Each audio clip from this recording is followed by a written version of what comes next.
tó bá ti wà fún bùbẹ́yìn ṣáwà padà lọ bá bọ̀bọ̀ yìí. Serious.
Ẹ kúrọ̀lẹ́, ẹ káàárọ̀, ẹ káàsán, ẹ káalẹ́, ẹ kú dédé wòyí. Update lórí ọ̀rọ̀ Timothy Adégòkè. Update lórí ọ̀rọ̀ rẹ̀ àti àwọn tá a fura sí wípé wọ́n lọ́wọ́ nínú ikú rẹ̀. Bó tiẹ̀ jẹ́ pé ọ̀pọ̀lọpọ̀ ti ń pè wọ́n lọ́daràn. Àní tí ì pè wọ́n lọ́daràn. Kódà bọ́ wà nù wa, àní sọ jáde. Kódà bó rùn nínú ọ̀rọ̀ wa, àní wà quoted pé a pè wọ́n lọ́daràn ṣáájú ìdájọ́ ilé ẹjọ́. Ilé ẹjọ́ nìkan lòfin Nàìjíríà fún láǹfààní láti pè èèyàn lọ́daràn. Bó tiẹ̀ jẹ́ pé àyàn mọ̀ èèyàn lọ́daràn gan, kódà kó jẹ́ pé èèyàn gan lonítọ̀ ń dá lọ́ràn. Tí ilé ẹjọ́ ò bá ti pronounce ẹ̀ pé ọ̀daràn ni, a láṣẹ láti pè ní ọ̀daràn. Oríyọmí Hamzat lórúkọ mi o. Alákọ̀ọ́kọ́, ìdí rèé o tí mi ò fi wá sóde látọjọ́ yìí láti wá sọ̀rọ̀ nípa Timothy àti ẹni tó afurasí pópa Timothy. Àwọn èèyàn 6 ó ní iléeṣẹ́ ọlọ́pàá ni wọ́n ti mú látàrí pé wọ́n fura sí ọ̀rọ̀ tó ń jáde lẹ́nu wọn àbọ̀rọ̀ tó ń jáde lẹ́nu ẹnìkan tó so wọ́n mọ́ ọ̀rọ̀ náà. Èyí tó ń sọ wípé ọ̀rọ̀ kan jáde ó wá implicate ẹlòmíì lórí ọ̀rọ̀ Timothy. Ṣùgbọ́n tó jáde lórí ọ̀rọ̀ Timothy bí mo ṣe ń sọ̀rọ̀ yìí tó lágbára ni o. Ó lágbára ju níta tí ń gbọ́ tẹ́lẹ̀ lọ. Kódà lè ti máa gbọ́ díẹ̀díẹ̀ ń bẹ̀ ká mọ̀ tí ìgbọ́ yé dáadáa tàbí ká máa wò bí ìròyìn òfegè. Èmi fẹ́ lo àkókò yìí láti fìdí ẹ̀ múlẹ̀ fún wa pé kì í ṣe ìròyìn òfegè rárá bí ṣe wulẹ̀ ọmọ. Tàbí èyí tó bá jófegè ń bẹ̀ kí n sọ pé ìròyìn òfegè ni. Kí ni wọ́n ń pè ní ìròyìn òfegè? Ó ní fake news. Fake news. Number 1, mi ní fẹ́ ká wo Timothy gẹ́gẹ́ bí ọmọ ìlú Èrúwà mọ́. Mi ní fẹ́ ká wo Timothy gẹ́gẹ́ bí bàbá àbèjì mọ́. Mi ní fẹ́ ká wo Timothy gẹ́gẹ́ bí ọmọ Adégòkè mọ́. Màá fẹ́ ká wo Timothy bí Oríyọmí. Ẹ wo Timothy bí ara yín. Ẹ wo Timothy bí ọmọ yín. Ẹ wo Timothy bí ẹ̀gbọ́n. Ẹ wo Timothy bí àbúrò. Ẹ jẹ́ ká wo bí tí Timothy gan ti wrong. Ká wo àṣìṣe tí Timothy ṣe tí ìbá tí má ṣe. Ká wo àṣìṣe tí Timothy ṣe tó yẹ pé á fi wá wò pé torí àṣìṣe yẹn ńlọrọ̀ rẹ̀ fi rìn bó ṣe rìn sáwọn èèyàn ti ń dé. Kí ni àṣìṣe tá a sọ pé Timothy ṣe torí pé ó tẹ̀síwájú lẹ́nu ẹ̀kọ́ rẹ̀ ni? Kí ni àṣìṣe tá a sọ pé Timothy ṣe torí pé ó lọ sùn lóòtẹ́ẹ̀lì? Kí ni àṣìṣe tá a sọ pé Timothy ṣe torí pé kò ṣèṣekúṣe, kò máa gbóbìnrin káàkiri? Kí ni àṣìṣe tá a sọ pé Timothy ṣe torí pé ó pè ìyàwó rẹ̀ gẹ́gẹ́ bí responsible husband? Kí ni àṣìṣe tá a sọ pé Timothy ṣe torí pé ìyàwó rẹ̀ pè gẹ́gẹ́ bí responsible wife? Kí ni àṣìṣe tá a sọ pé Timothy ṣe? Fúnra Ọlọ́run fúnra rẹ̀ ló mọ̀ọ́mọ̀ fẹ́ fi ikú Timothy tú àṣírí àwọn ẹni bí. Tá bá wá wò pé wàhálà Timothy nìyẹn, wàhálà àwọn ẹbí ẹ̀ nìyẹn, kò kàn wá. Ẹ jẹ́ kí n fi gbogbo ẹnu sọ fún yín pé ẹni tí ó kàn lọ́la àmọ́ káàbùrú ọmọ kan gbogbo èyí tẹ̀ ń wò mí tìrantìran tẹbítẹbí tilétilé tọmọtọmọ, kọ́mọ kèmí náà tìrantìran tẹbítẹbí tilétilé tọmọtọmọ. Ẹ̀yin èèyàn mi, responsible husband tí Timothy jẹ́, ó ní Ọlọ́run fi ràn lọ́wọ́ lórí ìṣẹ̀lẹ̀ tó ṣẹlẹ̀ yìí tọ́lọ́run fi ní kò ní kú dànù. Ṣé ẹ lè imagine ọ̀pọ̀lọpọ̀ èèyàn tó ti kú dànù bẹ́ẹ̀ yẹn tí ó dágbére Kwara tí wọ́n bá l'Abẹ́òkúta, tíyàwó rẹ̀ ó rò pọ̀ wà n'Íbàdàn, tí ó wà ní Hilton Hotel nílé Ifẹ̀, tí wọ́n pàdánù tí wọ́n ti ẹ̀ ní trace ẹ̀ lọ́bẹ̀ rárá. Ẹ̀kọ́ àkọ́kọ́ ni pé ìwọ tó ń gbọ́ mi lẹ́nu tàbí tó ń wò mí, no matter how, máa ní confidence tó máa sọ bí tó ń lọ fún. Má máa fi gbogbo ọ̀rọ̀ ṣàṣírí, máa nà tán, má máa dágbére ọ̀tún kan bá ẹ lọ́sì. Tí Timothy bá jẹ́ tí dágbére ọ̀tún tí wọ́n bá lọ́sì ni ó kú gbé, ṣe ẹ lè sọ yẹn tó ti kú gbé bá ń lọ́tẹ́ẹ̀lì Hilton Hotel tó ti lọ jù dànù. Number 1 nìyẹn. À ń retí result autopsy. Ní ìmọ̀ bóyá nígbà tọ́rọ̀ autopsy ò sí ilé ẹjọ́, ìmọ̀ bóyá kí n tiẹ̀ sọ tí mo gbọ́n pa rẹ̀ báyìí, bóyá kí n consult lawyer mi kí n tó sọ. Kí wọ́n mọ̀ sọ pé mo preempt result tí ò tí jáde. Ó jẹ́ pé mo mọ̀, ẹ má jẹ́ ń sọ tí mo gbọ́n pa autopsy, torí pé àwọn tí wọ́n wà ní line yẹn tá a mọ̀ ní expert ní line yẹn nìkan ni wọ́n láǹfààní láti sọ jáde. Kódà bá ti sọ fáwa, wọn tí ì sọ, kódà bá ti mọ̀ wọn tí ì sọ, kò tí ì jáde. Ẹ jẹ́ á gbà pé kò tí ì jáde. Ṣùgbọ́n ẹ̀yin ọmọ Nàìjíríà, result autopsy tó ń bọ̀, tèmi kàn mọ̀ ni pé result yẹn tún ràn wá lọ́wọ́. Result autopsy tí ń bọ̀, ní tí wọ́n kọ́ bẹ̀ ni pé Oríyọmí o, ọ̀pàrọ̀ o. Result autopsy tí ń bọ̀, àwọn tó jáde ń bẹ̀ ni wọ́n sọ wípé ẹ̀yin ọlọ́pàá, ayé yóò ní bàjẹ́, ẹ yá múra ṣiṣẹ́ wọn. Àwọn result autopsy tó ń bọ̀ nìyẹn. Ní ọ̀sẹ̀ tó kọjá, ṣàdédé ni mo gbọ́ pé Dr. Abdulrahman Adédoyin Adégòkè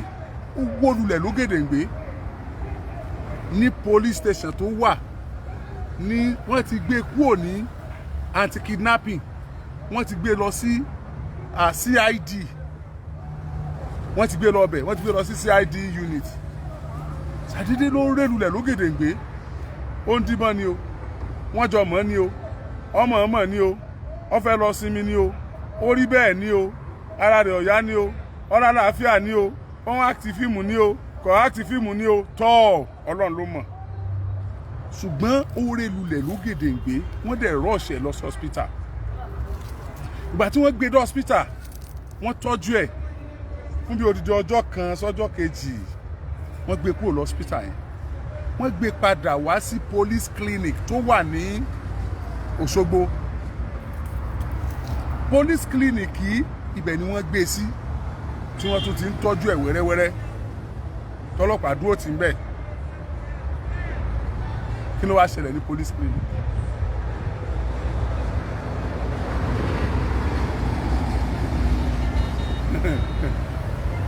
Oh my God. Oh my God. Ọ̀gá ọlọ́pàá pátápátá lórílẹ̀‐èdè Nàìjíríà, gbogbo ẹ̀yin tẹ́ ń wò mí, ó yá ẹ bá mi sọ gbogbo bíkíbi tẹ́ bá ti ń wò mí lágbàáyé pé ọ̀gá ọlọ́pàá pátápátá lórílẹ̀‐èdè Nàìjíríà àwọn ọmọ tó ti ṣe é bọ̀ sáájú àkókò yìí àwọn ọmọ tó tún ṣe àwọn ọmọ tó ṣe síwájú Ọlọ́run tọ́lọ́run wá fẹ́ dáríjì ọ́ tí ò fẹ́ kó o fọwọ́ rẹ gbọ́mọ sí tí ò fẹ́ kó o ké èèpàmọ́ gbé tó fi wá gbérù ìgbésẹ̀ tó gbé ọ̀gá ọlọ́pàá pátápátá lórílẹ̀‐èdè Nàìjíríà ìwọ́nu Ọlọ́run afa Ọlọ́run lọ tó bá jẹ́ pé ìgbésẹ̀ tó gbé ìgbésẹ̀ tó dùn gbogbo ọmọ Nàìjíríà nú ni Ọlọ́run ó dùn ẹ̀nu ó ní rí bànújẹ́ ń gbà pọ̀ bó o bá ti ń rí gan Ọlọ́run wọ láì tó ṣe yìí yóò bá wa dùn ẹ̀nu ọ̀gá ọlọ́pàá pátápátá lórílẹ̀‐èdè Nàìjíríà ṣe mọ section team unit kan báyìí tí Abba Kyari tó ń lead ńgbà kan kí ọ̀rọ̀ tó ṣẹlẹ̀ ní òní ò tó ṣẹlẹ̀ kan tó sún sẹ́yìn díẹ̀ instant response team àbí instant response unit àbí instant kìíní kan mo lè mọ̀ o ṣùgbọ́n bí màá ṣe pè nìyẹn for professionalism sake àwọn ọ̀rọ̀ kan màá máa dàrú bọ̀ mo mọ̀ pé onílàkà ilẹ̀ yìí tẹ̀ ń gbọ́ mi tẹ̀ ń wò mí wọ́n give a directive the IG he gave a strict directive that with immediate alacrity that unit that team should move from Abuja kí wọ́n lọ gba kéèsì yẹn kúrò lọ́wọ́ ọlọ́pàá tó wà lóṣogbo kíákíákíá nígbà tí wọ́n dóṣogbo wọ́n bá Adédoyin lórí bẹ́ẹ̀dì bí tó ti ń tọ́jú ẹ̀ kò sí wàhálà police clinic ló wà níbí police clinic náà wà l'Àbújá á lọ mọ́ tọ́jú ẹ̀ lọ tó bá jẹ mọ́ dírípù níbi tí èèyàn máa diwọ́ mọ́ lẹ́gbẹ̀ẹ́ mọ́tò òun àyè kan wà níbẹ̀ tí wọ́n ṣe kéèyàn máa faṣọ kọ́ sí tí èèyàn bá ń travel wọn á fi kọ́ síbẹ̀ á gbé d'Àbújá bí dókítà ọba tẹ̀lé kọ́ tẹ̀lé bí nọ́ọ̀sì ọba tẹ̀lé kọ́ tẹ̀lé lónìí ó gbọ́dọ̀ dé Àbújá torí pé iléeṣẹ́ ọlọ́pàá àwọn ọlọ́pàá mo máa ń sọ fún yín kì í ṣe gbogbo wọn ni ọ̀dà ìtì gbé ọlọ́pàá fi pọ̀ ju bí àwọn yòókù lọ ni pé ọlọ́pàá la máa ń rí bí ibi tá a lè sá lọ tán bá yàn wá jẹ́ kí wá tún ní dáa ká bá ìjákulẹ̀ pàdé ń bẹ̀ láwọn ètà ń bá pàdé láwọn ibì kan ṣùgbọ́n tá a bá wá rọ̀gá ọlọ́pàá tó nítọ̀ kàkà kó torí òun bàjẹ́ òun ó tún ṣe ń tó òun ó yẹ ká dúpẹ́ lọ́wọ́ ẹ̀ wọ́n pàṣẹ àwọn mẹ́fẹ̀ẹ̀fà receptionist ni o bóyá àwọn tó gbaṣẹ́ lọ́rẹ̀ ni o bóyá àwọn tó wà ní duty ni o àti mọ́níjà àfáà tí wọ́n bá fóònù Timothy lọ́wọ́ rẹ̀ tí ń lo fóònù gbọ́n pátán gbogbo wọn rágádá ó di wọ̀ lọ́kọ̀ bá ń lọ wọ́n sá balẹ̀ sí Àbújá wọ́n balẹ̀ sí unit tá à ń sọ yìí iṣẹ́ wa bẹ̀rẹ̀ ṣé mọ̀ pé Musa ń sọ̀rọ̀ Musa ń tẹnu mọ́ àwọn nǹkan kan àwọn míì aláṣejù mi pọ̀ jù wọn á ní sẹ́mi nìkan ni tó bá tiẹ̀ jẹ́ wípé Ọlọ́run kádàrá kí aburú kan ṣẹlẹ̀ sí mi àti ọmọ tó bá tara tèmi gan jáde Ọlọ́run wọlá pé ẹni tó ṣẹlẹ̀ sí mi ò celebrate ẹ̀ inú mi ò dùn mò ń fẹ́ kó rí ìdájọ́ òdodo Ọlọ́run ó yí aburú yẹn kúrò lórí tèmi náà ẹ̀yin tẹ́yin náà tẹ́ ń na ọwọ́ sí ìyàwó Timothy sọ fún mi pé ẹ ti nawọ́ sóun dáadáa wípé ẹ ṣe dáadáa àwọn ò ní dárú owó bẹ̀ fún yín àwọn ìyá Timothy ẹ̀gbọ́n Timothy àbúrò Timothy wọ́n ní dúpẹ́ lọ́yìn wọ́n ní nárú owó bẹ̀ fún yín wọ́n á fẹ́ bẹ̀ yín torí Ọlọ́run ẹ̀yin èèyàn ńlá tẹ̀ ń gbọ́ mi tẹ̀ ń wò mí ẹ jọ̀ọ́ àbúrò Timothy tó graduate Timothy promise pé wọ́n wàṣẹ́ fún ẹ jọ̀ọ́ ẹ má bá ń gbójú kúrò ńbẹ̀ yẹn náà ẹ bá mi ràn lọ́wọ́ ẹ bá mi wáṣẹ́ fún ẹ bá mi wáṣẹ́ gidi fún kó tún jẹ́ ìtutù ojú fáwọn òbí rẹ̀ kí wọ́n rí i pé kò tán ẹ dákun torí Ọlọ́run ẹ ràn wá lọ́wọ́ ìṣèjọba ìpínlẹ̀ ni ìṣèjọba àpapọ̀ ni ìṣe international ní tẹ́ ẹ dá iléeṣẹ́ kan sílẹ̀ ìṣe iṣẹ́ nítọ̀ ẹ̀yìn rẹ̀ mo bẹ̀ yín torí Ọlọ́run ẹ bá mi ràn àbúrò Timothy yìí lọ́wọ́ kàn ìyá àtàn bàbá ìwòjì ẹ̀ lè fọkàn balẹ̀ díẹ̀ kò sówó tá a dá fún wọn tí ò ní tàn ẹ dákun torí Ọlọ́run náà kí ni wọ́n dá Àbújá sí péèjì mi sí o inú ọ̀rọ̀ Timothy o ibi tí mò ń lọ nìyẹn ṣùgbọ́n kí n tó lọ bẹ̀ ẹ̀rù ò bà mí o ọ̀pọ̀lọpọ̀ rò pé mo back out pé mi ò ṣe mọ́ ẹ mọ̀ mí nì tó bá jẹ́ pé ẹ mọ̀ mí èmi ẹ mọ̀ back out ẹ̀rù ẹ bà mí Ọlọ́run ni mo bẹ̀rù ṣùgbọ́n gbogbo ohun tí jẹ́ èèyàn mo máa ń fún wọn lọ́wọ́ bóyá ó jù mí lọ o àbí mo jù lọ o àbájọ jẹ́gbẹ́ o màá fún ẹ lọ́wọ́ ṣùgbọ́n mi ní bẹ̀rù ẹ màá bẹ̀rù Ọlọ́run tó ní mi tó níwọ náà o lè sọ pé pa mí láàárọ̀ lápò mọ́dọ̀ lánàá o lè máa plan kó ràn mí lé mọ̀ kó lọ́n kó kú síbi tó ti ń plan yẹn o lè máa kí ọta tó fẹ́ yìn mọ́ mi kó yìn mọ́ ọmọ rẹ àbí òyìn mọ́ra rẹ kò sí tí ò lè ṣẹlẹ̀ Abacha ti sáìn General Sani Abacha ti sáìn àwọn kan wípé inú àwọn tí wọ́n lọ gbẹ̀mí wọn tí wọ́n ò ṣe dáadáa fún ìjọba rẹ̀ tí wọ́n ó dì pẹ̀lú wọn ìkan nínú wọn náà lọ́padà di ààrẹ orílẹ̀-èdè ológun níjọ́ kejì tí Abacha kú báyìí náà wọ́n búra fún ẹ̀tọ́ ni wọ́n pa a ti rí ìrírí oríṣiríṣi náà kẹ́nìkan mọ̀ pé ẹ̀ lálágbára mọ́ Ọlọ́run nìkan lálágbára kẹ́nìkan mọ̀ fọwọ́ gbáyà mọ́ Ọlọ́run nìkan ló lẹ́ran láyà tó lè fi gbà kì í ṣàwa èèyàn àti pé sọ́lọ́ ńláyà bíi ti a ni àyà tọ́lọ́run ò ṣeé fiwé kò láfiwé láyé àtọ̀run níjà ṣe sùúrù gbogbo alẹ́ yẹn ò kín mi èmi ò bẹ̀rù ẹ̀yin tẹ́ mo rí yọmí dáadáa ẹ mọ̀ pé mi ò kí ń bẹ̀rù ẹ mọ̀ mí mi ò kí in fact ẹ̀rù tí mo máa ń bà ẹ̀rù ẹ̀yin èèyàn mi tẹ́ ẹ jẹ́ tèmi ni mo fi máa ń sọ ṣùgbọ́n kí n máa ṣe kankan lọ́kì ọmọ alẹ̀ mọ́ mi pé kí n máa ṣe kíní máa òkè ayé ọ̀pá rẹ mo fẹ́ ráyé tí ọ̀pá rẹ hàn ọmọ alẹ̀ mọ́ mi pé kí n máa ṣe nǹkan tí mo mọ̀ pé òdodo ni mo dúró sí àwa sọ pé ayé ọ̀pá rẹ torí pé mo ń sòdodo jẹ́ n ráyé tí ọ̀pá rẹ nù tiẹ̀ ń rí.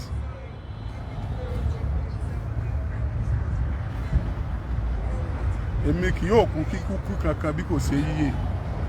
wà inna jundana lahumul ghalibun waja'alna min bayni aydihim saddan wa min khalfihim saddan fa aghshaynahum fahum la yubsirun wallahu yasimuka minan nas. Ọlọ́run lolùṣọ́ àgùntàn mi ní ṣaláìní tó bó ṣe jẹ́ nìyẹn ẹ̀rù ò bà mí ẹ fọkàn balẹ̀ ní tí ò jẹ́ ń sọ̀rọ̀ ni pé mi ò kàn fẹ́ mọ bàtà wá sọ̀rọ̀ mo rí àwọn ìgbésẹ̀ tó ń lọ mi wàá fẹ́ sọ̀rọ̀ tí ó ṣàkóbá ìgbésẹ̀ yẹn nígbà tó yẹ pé igbe tí mo ké àti tọ́pọ̀lọpọ̀ ẹ̀yin èèyàn ké ẹ̀yin bloggers lóríṣiríṣi ẹ̀yin Facebook influencers ayé yóò ní bàjẹ́ gbogbo ẹni tó yẹ pé tí n bá ti parí show yìí báyìí ẹ tún gbé ta tí n bá ti parí báyìí ẹ tún gbé ta ayé yóò ní bàjẹ́ wọn ní pa yín dànù wọn ní pọmọ yín dànù wọn ní pààrọ̀ yín dànù ẹ ní sunkún kíkorò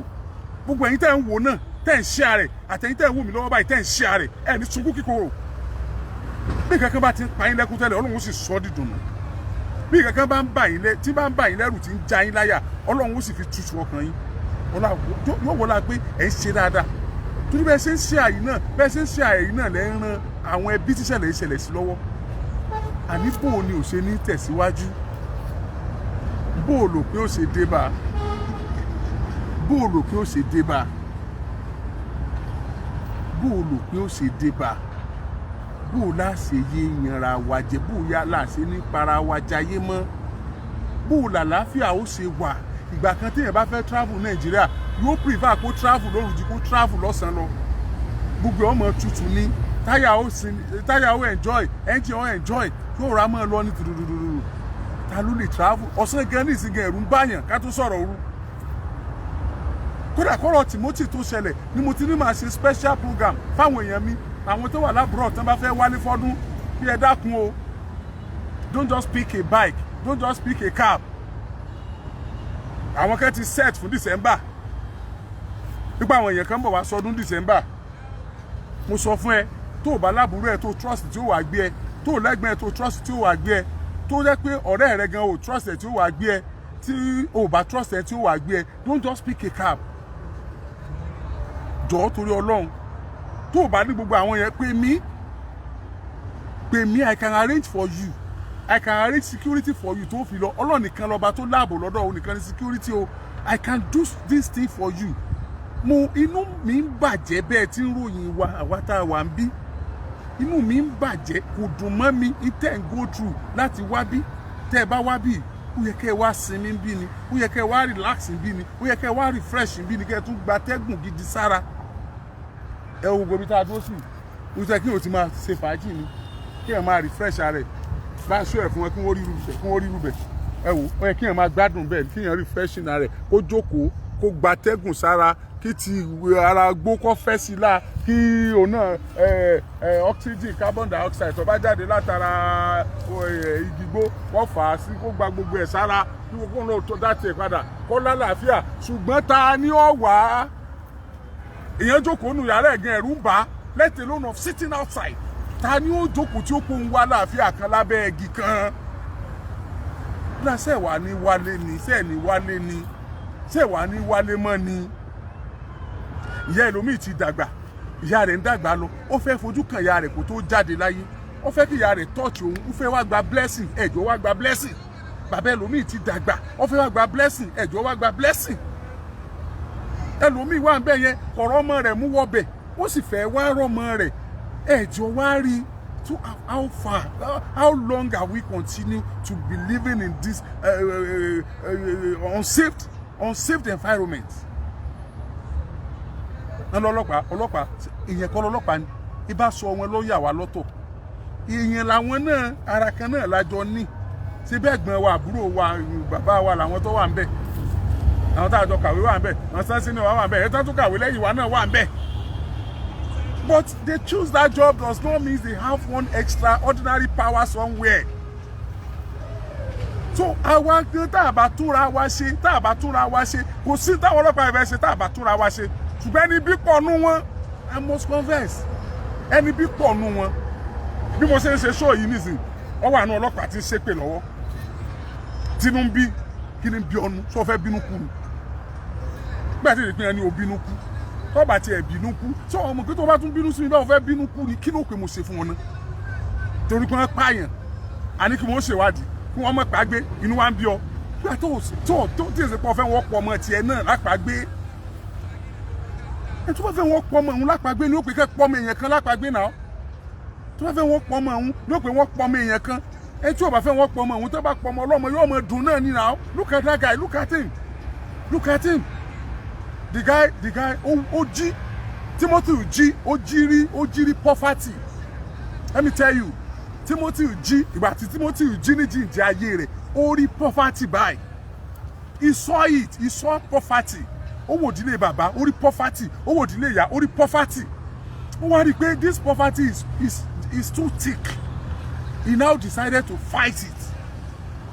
he decided to fight the poverty ó wọ ṣòkòtò ó wẹ̀wù ó wá múra pé òun ó jagun yìí from primary school secondary school tertiary institution chartered accountant MBA executive torí pé ó fẹ́ fight poverty náà ni inú ò fi dúró nígbà tó ní chartered kan tó tún fi kàwé sí inú ò fi grow débẹ̀ lẹ́nu iṣẹ́ tó tún fi kàwé sí because he want to fight poverty kódà tọ́lọ́wọ́n bá tiẹ̀ pàǹjọ náà must you kill him nígbà tó pẹ́ náà must you kill him gbogbo ẹni tó pa Timothy ò ní bọ́ bẹ́ẹ̀ gbogbo ẹni tó pa Timothy kò ní bọ̀ lágbára Ọlọ́run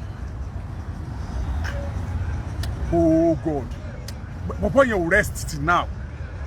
bọ̀bọ̀ yẹn ń ba èmi jẹ́ ń fight till now tó bá jẹ́ pé bí àwọn fíìmù táwọn wò jẹ́ pé tó kù bá gbá yẹn kúkú yóò kàn yẹn ni ìbá ti na Adédoyin pa ìbá ti na gbogbo receptionist yẹn ìbá ti na pa ọmọ Adédoyin tẹ́ nìkan máa wá kí ìbá ti lọ na pa ń bí ọ wà pé gbogbo ẹ̀yin tẹ́ ẹ sọ̀ráǹdì tí ẹ fẹ́ mọ̀ bóyá ẹ̀yin lẹ pa mí àbẹ́yìn kọ́ bóyá wọ́n pa òun àbó nǹkan o gbogbo ẹ̀yin tẹ́ ẹ sọ̀ráǹdì tẹ́ ẹ suspect gan ẹ̀yin tẹ́ ẹ kọ́ kú náà. ó rí poverty ó dẹ̀ fight ẹ̀ nítorí máa mọ̀ pé bàbá yẹn fight poverty ni o ilé bàbá rẹ̀ ti ń gbé ilé ìyá rẹ̀ ti ń gbé ó rí pé kò ṣeé mú yàn lọ Timothy wọ̀ kọ́lé fúnra rẹ̀ ó dẹ̀ kọ́lé fún bàbá àtìyá can you just imagine kò kọ́lé fúnra rẹ̀ kò kọ́lé tara rẹ̀ ó dẹ̀ kọ́lé ó dẹ̀ ní bàbá mi àtìyá mi ẹ bọ́ bẹ́ẹ̀ lérúwà kúrẹ́jì ò kọ́lé fúnra rẹ̀ l'Àbújá kúrẹ́jì ò kọ́lé fúnra rẹ̀ l'Àkúrẹ́ èèyàn kan wá ní ìyàwó Timothy o òun nílé tó lè máa gbé lẹ́kọ̀ọ́ tó bá jẹ́ pé kò ló fẹ́ gbé o ìyàwó Timothy bá kúnlẹ̀ ó wá ń sunkún kí ló ń parí lẹ́kùn Ìbàdàn ló ń tiẹ̀ fẹ́ Ìbàdàn ló ń fẹ́ inú rẹ̀ ó dùn mọ́ pé èèyàn kan fẹ́ fóun nílé tó wọ́n máa gbé bó tiẹ̀ jẹ́ pé Èkó lẹ́ni yẹn ló nílé sí pé èèyàn kan fẹ́ fún onílé tó wọ́n mọ̀ gbé ok ṣé tó bá yẹ pé ọkọ rẹ̀ ti kọ́lé sàbújá ṣé kò ní sọ pé ọkọ òun nílé làbújá àbọ̀kọ òun nìkan that means pé ìṣòro létí ọmọ gbé gan tó kọ́kọ́ wá sẹ́mi rẹ̀ ó wà nù wàhálà tí bá fà á níjọ́ tó kọ́kọ́ bá mi sọ̀rọ̀ ó ní ṣé àwọn ọmọ ìwà lè lọ rú skul tí bàbá wọn fẹ́ kí wọ́n lọ mọ́ báyìí bàbá wọn ní tán bá ti dàgbà dé stage kan o òun fẹ́ kó wọn kúrò Nàìjíríà kó wọn lọ abroad nítorí security tó ń ṣẹlẹ̀ lórílẹ̀‐èdè yìí ṣé bàbá wọn wá ta ló wá bó wọn ti wá lè bó ṣe wọn wá lè ríru ayé bẹ́ẹ̀ yẹn mọ́ ó rí poverty ó fight ẹ wá pàdánù ẹ wá lẹ́sìn mi ẹni tó pa Timothy ò ní sinmi ní agbára Ọlọ́run pèkélé orí alọ́ta ìgbébì kan orí oníyàálù ìdú ẹsẹ̀ olómele ìtólẹ̀ agbára Ọlọ́run ìgbẹ́ tó pa Timothy ò ní sinmi tó fi lọ bá kí ló dé kí ló ṣẹlẹ̀ ṣé mọ̀ pé àwọn tó wá jẹ́ pé for ritual náà pa ọ̀bọ̀ yìí sí àwọn tó bá yẹ pé wọ́n jọ ń ṣe kinní yẹn wọ́n ti máa sáré kiri nísìn ṣùgbọ́n tí wọ́n bá rere yẹn sá mọ́ tọ́wọ́ bá tẹ ilé yìí àwọn náà mọ̀ rántí pọ́jọ́ kan lọ́wọ́ pálábá àwọn náà ṣègì wọ́n mọ̀ dínkù díẹ̀díẹ̀ ṣùgbọ́n tí wọ́n bá ń jẹ lọ ta ni ó mú mi ni wọ́n mọ̀ pọ̀ sí ni. Let's fight this battle together. Please, let's fight it together. Let's come together and fight this battle. Share this post. Let them know we are battle ready. We are battle ready. We are not ready to let them go. We cannot let them go. We cannot leave them like that. We are ready to fight the battle. Me, I don't have money. But I can use what I have. Kí ni wọ́n kó gbogbo wọn lọ Àbújá sí ọ̀rọ̀ tí mò ń bá bọ̀ abátúrí péjì mi wo la rí ni wọ́n bá ní pẹ́pẹ́sẹ́ o ọ̀rọ̀ ò tí ẹ̀rí bọ́n ṣe sọ tẹ́lẹ̀ mọ́ Haúsá kan ìní ń kọjá lọ inú orí òkú Timothy ibi tí wọ́n jù sí Haúsá yẹn lọ́wọ́ á dá mọ́tò pure water dúró pé mọ́tò pure water o òkú kan mọ̀ wà ń bẹ̀ yẹn mọ́tò pure water yẹn ló wá lọ sí police station Mọ̀rẹ̀ ìgbà tó wá dé police station Mọ̀rẹ̀ ó wá lọ sí local government Ifẹ̀ Central àti police station Mọ̀rẹ̀ ni wọ́n wá jọ débi òkú DPO police station Mọ̀rẹ̀ òun ló wá sign òun ló wá fún àwọn F official tán wà ní Ifẹ̀ Central local government òun ló wá fún wọn ní go ahead kí wọ́n sin òkú Timothy bí wọ́n ṣe sin yẹn ẹ̀jẹ̀ tún sọ bóyá kò yé yín àní wọ́n láwùsá kan kọjá lọ ó wá rókù Timothy ibi tí wọ́n jù sí ìgbà tó wá rókù Timothy ó wá dá mọ́tò pure water dúró pókù kan bẹ́ẹ̀ ń wo oní pure water yẹn náà ó wá supply lọ mọ́ ó wá sá àwa mọ́tò lọ sí local government tó wà ní Ifẹ̀ Central bí local government wọn lọ ni o bọ́dọ̀ àwọn ọlọ́pàá ni o Ifẹ̀ Central àti DPO Mọ̀rẹ̀ àwọn F official wọn ní DPO Mọ̀rẹ̀ fún ní go ahead kí wọ́n lọ sin òkú Timothy nígbà tí wọ́n ti rí i pé wọ́n ti jòkó ẹ̀ lẹ̀ wọ́n dẹ̀ ti faṣọ hòtẹ́ẹ̀lì wé so the next ni pé kí wọ́n lọ sí àwọn ìbéèrè tí mo fẹ́ béèrè ni nígbà tá a tẹ̀síwájú nínú ìwádìí wa alága chairman local government Ifẹ̀ Central òun ní òun ọ̀wà aware of anything pé wọn ò sọ fóun pé àwọn gbókùn kan àwọn lọ sí o pé àfi tán bá yẹ rẹ́kọ̀dù àwọn wò táwọn health official yẹn bá lè prove ẹ̀ pé lóòótọ́ o làwọn lọ sí òkú tóun ọmọ sí o number 1 nìyẹn number 2 ó ní pé ṣé rí Mọ̀rẹ̀ police station bóyá ẹ̀ mọ̀ bẹ́ẹ̀ jẹ́ ń júwe torí pé àìwá mi ṣe pé mò ń ṣeré lọ àbí mo fọwọ́ rọrí níbì kan àbí mo ti wò pé mo ti jáde ibi tí mo fẹ́ jáde no àìwá mi ò ṣe bẹ́ẹ̀ yẹn àìwá sóde mi kò sú mi o mo ṣẹ̀ bẹ̀rẹ̀ gan ni o wọ́n lọ́lọ́pàá kan lóṣogbo wọ́n ló lóun wá mi ìmọ̀ tí mo ṣe fún o máa padà sókọ rẹ̀ tí gbogbo ayé ọ̀gbọ́ àti pé ó tiẹ̀ ń ṣeré ni kò lè jẹ́ bẹ́ẹ̀. ó ń ṣeré ni wọ́n ní zone 2 àrí nǹkan wọ́n jẹ́ ń dákọ̀ zone ó sá ló ń wá mi sá ó sì fẹ́ bá mi dọ̀rọ̀ ẹni I don't know pé mi mọ́ tó lè máa wá mi fi ẹni wò. ọlọ́pàá tẹ́ ẹ bá dé police station Mọ̀rẹ̀ àti area command tí area commander wà tó ń control gbogbo Ifẹ̀ nǹkan yẹn ibì kan náà wọ́n jọ wà. Let me put it that way. Ibì kan náà as in bí pé ó tóbi tán wá yọ báyìí ibì kan náà wọ́n jọ wà. Police station Mọ̀rẹ̀ tán sọ yìí àti bí tí area commander abẹ wà ibì kan náà wọ́n jọ wà. The investigation continues. Area commander ǹjẹ́ lóòótọ́ ni ẹ give order kí wọ́n sin òkú tí wọ́n rí déètì báyìí. Area commander ní ohun ọ̀gbọ́ pé wọ́n rí òkú kankan. Ohun ò tiẹ̀ gbọ́ there is no signal. There was no signal from the DPO Mọ̀rẹ̀ to his office. Ibi tó kàn lè walk down kó dé tàbí kó make it official kó send the signal sí. Ó ní ó sì signal kankan. So kò sí rẹ́kọ̀dù pé wọ́n rókú kankan ní déètì yẹn lọ́dọ̀ òun yẹn lọ́dọ̀ area commander. Òkú là ń sọ yìí o tán bá rókú bẹ́ẹ̀ yẹn ó yẹ kí area commander ó yẹ kí DPO kó communicate area commander kí area commander communicate headquarters so that kí rẹ́kọ̀dù yẹn lè wà ńlẹ̀ a lè pè lókù wèrè kó jókòó èèyàn bí irú eléyìí kó jókòó èèyàn gidi. Now tí èèyàn bá sọnù wọ́n ní go to police station tẹ́ ẹ bá dé police station wọ́n ní in another 24 hours bóyá ènìyàn wálé bóyá ènìyàn ìmọ̀ tí Nàìjíríà fi ṣerú òfin bẹ́ẹ̀ o bóyá ńgbà tí Nàìjíríà sì burú báyìí náà ṣerú òfin yẹn o because 24 hours yẹn wọ́n ti bá yẹ ẹlòmíì jẹ́ gan o kó tó pé o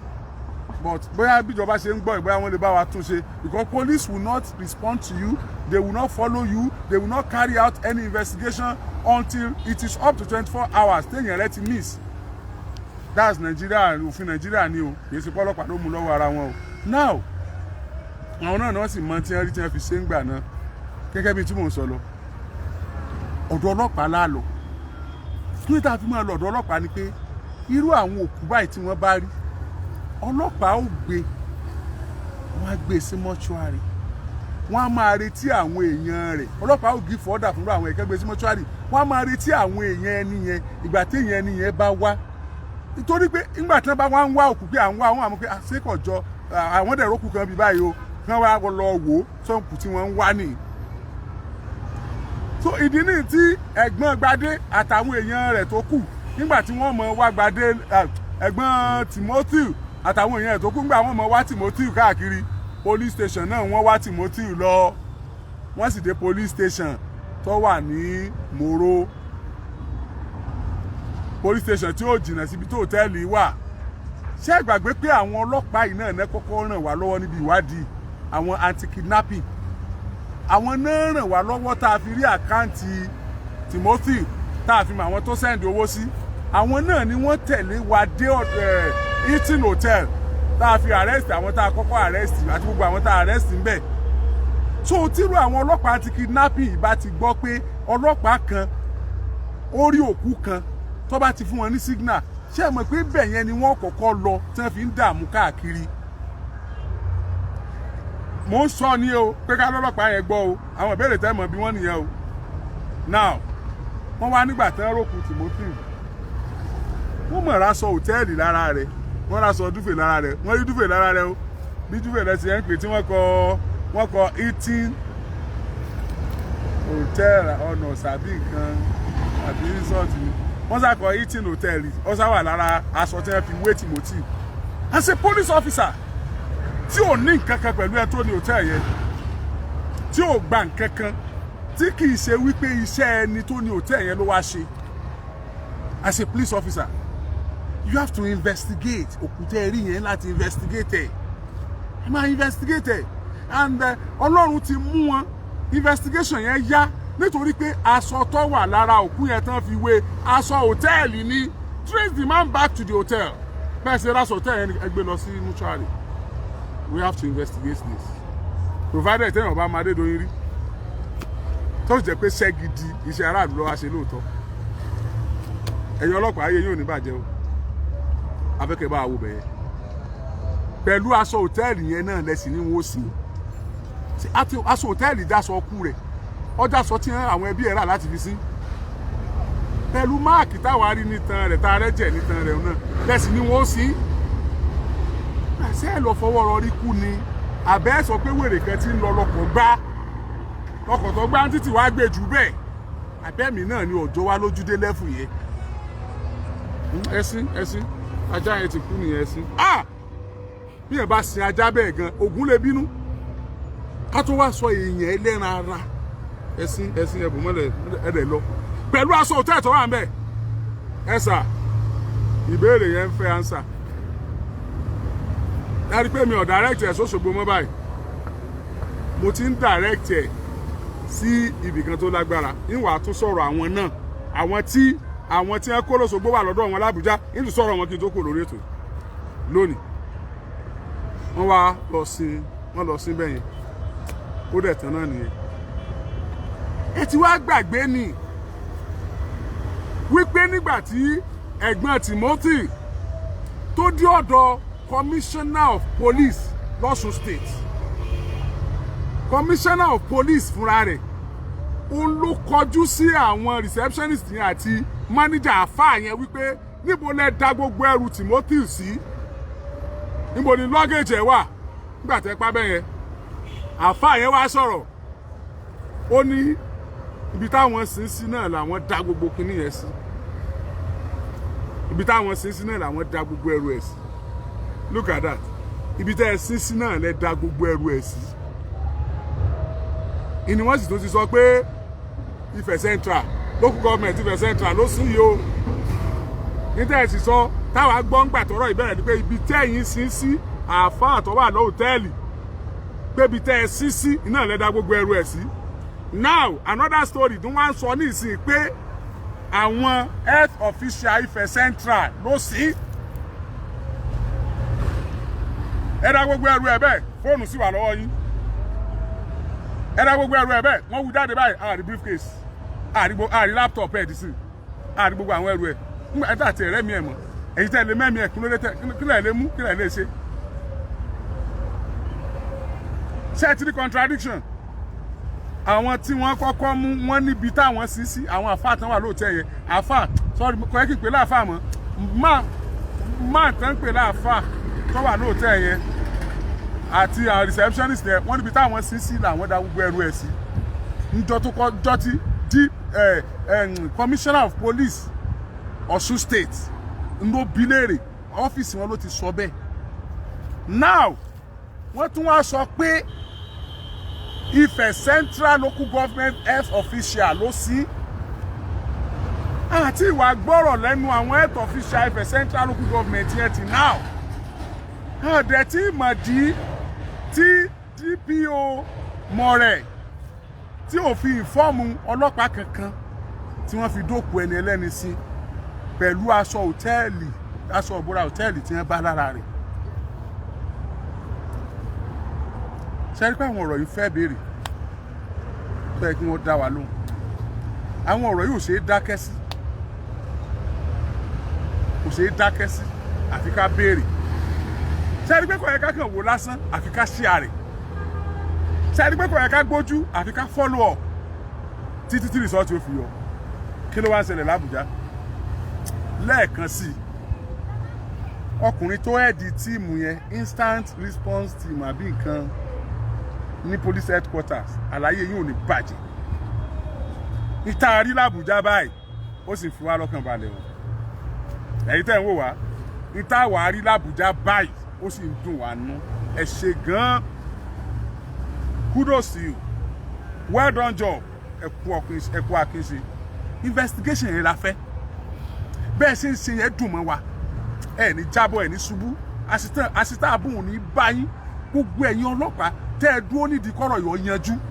Látòrí ẹ̀yin tíìmù tẹ́ ṣẹ̀ṣẹ̀ gbaṣẹ́ yìí l'Ábùjá. Kárí gbogbo ẹ̀yin tẹ́ mọ̀ ṣe ẹ ní dìdàkudà wọn ò ní pọmọ tí yín náà dànù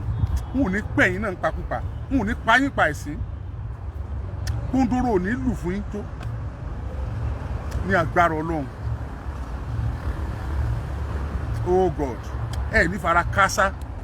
bẹ́ẹ̀ ṣe ń gbìyànjú lórí kádìdájọ́ òdodo lórí Timothy ayé yóò ní bàjẹ́. Ẹ ṣe report tí mo gbọ́ lánàá dùn mọ́ mi nú láti Àbújá, report tí mo gbọ́ lónìí náà dùn mọ́ mi nú láti Àbújá. Bẹ́ẹ̀ ṣe ń ṣe yẹn ẹ máa ṣe bẹ́ẹ̀ lọ, ẹ máa ṣe bẹ́ẹ̀ lọ. Ẹ rí i pé Ọlọ́run ó kẹ́yìn jà àwọn tó gbowó lọ, ẹ rí i pé Ọlọ́run ó kẹ́yìn jà àwọn tó fẹ́ da kéèsì rú lọ, ẹ rí i pé Ọlọ́run ó kẹ́yìn ju àwọn tá à ń sọ fún kí wọ́n lọ bẹ́ẹ̀ kí wọ́n bá a sọ̀rọ̀ lórí CCTV kí wọ́n lọ ṣiṣẹ́ lórí CCTV tí wọn ò rí ṣẹ́ẹ̀dì sí lórí CCTV. Ẹ dákun sà, àwọn eré àti mo wá fẹ́ kẹ́ bá a wò díẹ̀ mo ti sọ yẹn, mo sì mọ̀ pé ẹ mọ̀ jù mí lọ́ngbọ̀n ẹ pé ṣe ẹ ti yín ni expert tó ní yín, ẹ̀yin tẹ́ ẹ mọ ìwádìí ṣe torí yín pé tẹ́ ẹ mú yẹn lẹ́nu iṣẹ́ yín ni wọ́n kó sí unit yẹn ITU àbí nǹkan IRU bóyá instant response unit ni bóyá IRTC ni. Ẹ mọ̀ra yín l'Àbújá, ẹ mọ̀ra yín ẹ mọ̀ra yín ẹ mọ̀ ṣe bẹ́ẹ̀ lọ, ẹ mọ̀ ṣe bẹ́ẹ̀ lọ. Ọlọ́run ní padà lẹ́yìn yín, ẹ mọ̀ ṣe dáadáa bẹ́ẹ̀ ṣe ń ṣe yẹn lọ. Ó dùn mọ́ wa, wọ́n ti kó gbogbo wọn kẹ́nìkan lọ sunlé lálẹ́ wọn gbé wá láàárọ̀ ọjọ́ kejì kó wá máa dán, kò sí tọ́jọ́. Kẹ́nìkan lọ máa ṣe Facebook kọ́ lọ máa ṣe Facebook kọ́ máa sọ̀rọ̀ jẹ́ntọ́ ẹ̀kọ́ wà láti mọ̀lé tí wọ́n fẹ́ sọ apààyàn pa ètò ẹ̀fẹ́ sọ apààyàn kan kò sí bí níbi ẹ̀ wà nísìn ká sọ pé ká tó mú ló ti ṣe Facebook o. Oh God, ẹ sà ẹ tó sọ bá nǹkan yẹ kẹ́ ẹ mú wọn báyìí ó fẹ́ bá ṣe ẹyí jẹ́ ni o. Kó lẹ́sìn mọ́ place alọ́ tó báyìí, playing on our intelligence as if kò sí kankan bí fáwọn náà. Ká tó mú ló ti ṣe Facebook o, kìí ṣe police station ló ti ṣe o. Àwa náà mọ̀ pé kìí ṣe police station ló ti ṣe, ibi tí máa lọ sùn lálaalẹ́ ló ti ṣe. Àwa náà mọ̀ àwa lè ṣe yín police station, a mọ̀ gbọ́ gbé ibi tí máa lọ sùn lálaalẹ́ ló ti ṣe. Ṣé bígbà tí ń ka script yẹn náà ṣe bá gbọ́ pé ìwé ń dún, ẹ̀yin tẹ́ ẹ̀ bá tí ì gbọ́ ẹni lọ tún gbọ́ ìwé ń dún bí ṣe ń ka script ìwé ń dún. Ayé tí yóò ní bàjẹ́ jàre ẹ̀yin tẹ́ ẹ tẹ́wọ́ gbaṣẹ́ yìí. Ẹ bá bí wọ́n léèrè pé CCTV dà, CCTV ń bẹ́ lé Ramoni, CCTV ń bẹ́ ní sùkúù rẹ̀, kírẹ́díò CCTV lóòtẹ́ẹ̀lì. Investigation wa ti reveal ẹ̀ fún wa pé CCTV wà lóòtẹ́ẹ̀lì yẹn before that day. They destroyed that CCTV that day. The CCTV was destroyed. They have destroyed so many evidences. They have destroyed so many evidences. But I trust you. Ẹ̀yin unity yìí ní IG. Tẹ́ pé ẹ̀yin mo yóò gbénú kára wọn. Tẹ́ pé bẹ́ẹ̀ wọnú olè ẹ̀ mú jáde. Ẹ wo, mo gbé fún yín o. Ní tí mo gbọ́ tó ń ṣẹlẹ̀ l'Àbújá báyìí, Ọlọ́run ẹ wo, mo fi yọ yín. Ẹ wọ́n ṣiṣẹ́ lọ, ayé yóò ní bàjẹ́. Ẹni wọ́n ti fẹ́ ṣe gbúrúgbúrú, kí wọ́n ṣe gbúrúgbúrú, kí wọ́n sì gbé lọ kóòtù. Wọ́n ti fẹ́ gbé lọ kóòtù, Ọlọ́run ló ní káwọn ará Àbújá ó tètè dé. Ariwo yọ mí pọ̀, ẹ ṣáàjà á ti kúrò lọ́dọ̀ wa kọ́ bọ́ kóòtù. Ebi tá a bá kọ náà ládájọ́ ọ̀dà. Ìtí ẹ bá kọ ni. Ọlọ́pàá ní ba kéèsì jẹ́, ọlọ́pàá ní tú kéèsì ṣe, kéèsì rẹ̀ wà wájú ọlọ́pàá, ní kí ni ọlọ́pàá ó ṣe, àánú ẹ̀ ń ṣe mí. Ìtọ́ bá gbélẹ̀. DPP ló ṣe kinní kan, ìtí wọn bá gbé wájú DPP ní DPP ó investigate, ìtí wọn bá gbé wájú adájọ́ ládájọ́ ọ̀dà. Ẹ rí i pé tí wọn bá gbé ọ̀rọ̀ míì tí wọn bá ń sọ̀rọ̀ míì lọ court, tí wọn bá mú ọ̀rọ̀ míì wá adájọ́ òní ìyẹn ò sí nínú kéèsì tó wà níwájú òun, kéèsì tó wà níwájú ẹ̀ ló gbọ́dọ̀ dá. Wọ́n wàá fi conspiracy gbá wọn kan, wọ́n wà lẹ́nìkan ọmọ sí ọmọ tẹ́ ẹ kọ̀ tẹ́ ẹ declare wanted káwọn olóríire ó tó declare rẹ̀ wanted báyìí, àwọn èèyàn rẹ̀ kí wọ́n tó declare rẹ̀ wanted báyìí ẹ declare wanted ẹ wà ní àmọ́ wá kí ẹ jabẹ́rẹ́ nú omi ẹ jabẹ́rẹ́ nú òkun ẹ ní àmọ́ wá kí àwọn èèyàn ọkàn wọn díẹ̀ ayé tí èpẹ́ gbàgbé ọ̀rọ̀ wọ́n wà gbàgbé ọmọ ọlọ́mọ, wọ́n wà láwọn mú fọ̀ pẹ̀lú láǹfà wọn. àwa tá a bá tún wá ń sọ̀rọ̀ ńgbà náà wọ́n láṣejù wá pọ̀ jù, ọ̀rọ̀ yẹn náà ti tó ká gbàgbé ẹ̀ bí ìgbà téèyàn gbàgbé ẹran tó kú dànù. Ẹrù kó ṣeé ṣe ibi tọ́rọ̀ dé dúró nìyẹn o. Bó bá tún ṣe ń lọ màmá fi tó yín létí, I appreciate you gbogbo ẹ̀yin tẹ́ ẹ gbọ́nwọ́ sí àpò àsùnwọ̀n Timothy àkáǹtì ìyàwó ẹ̀ tá a fi síta. Ẹ̀yin tẹ́ ẹ bá tún fẹ́ ṣe bẹ́ẹ̀ ẹ lè jẹ́ kí n gbọ́ ẹ̀yin tẹ́ bá tún ní special ìrànlọ́wọ́ tẹ́ fẹ́ fún wọn náà ẹ lè jẹ́ kí n gbọ́ ẹ jẹ́ kí n fi nọ́mbà mi ta tí n bá gbé ẹ text message sí mi it's like kéèyàn máa pè mí mo ṣe ń ṣe program lọ́wọ́ yìí ṣe mọ̀ pé mo lè má gbé mi mọ̀ so ẹ jọ̀ọ́ torí Ọlọ́run then lórí YouTube mi Oríyọmí Hamzat Rescue Mission òun ni mò ń lò lórí YouTube Oríyọmí Hamzat Rescue Mission then yìí tẹ̀ ń wò mí tẹ̀ tí follow page yìí ẹ jọ̀ọ́ ẹ follow page mi nǹkan tá à ń ṣe ni ẹ rí pé ọlọ́pàá kan tún yẹn nìkan jẹ tá a gbé wá lánàá ẹ̀yin ọlọ́pàá I am not against you God sees my heart I am not against you and I will never deliberately against you ní tí ò da ni mo against mo dẹ̀ yan fún yín pé kìí ṣe ẹ̀yin nìkan lẹ̀ ń ṣe ṣùgbọ́n tí yín máa ń kàn wá aráàlú jù láti gbọ́dọ̀ dákẹ́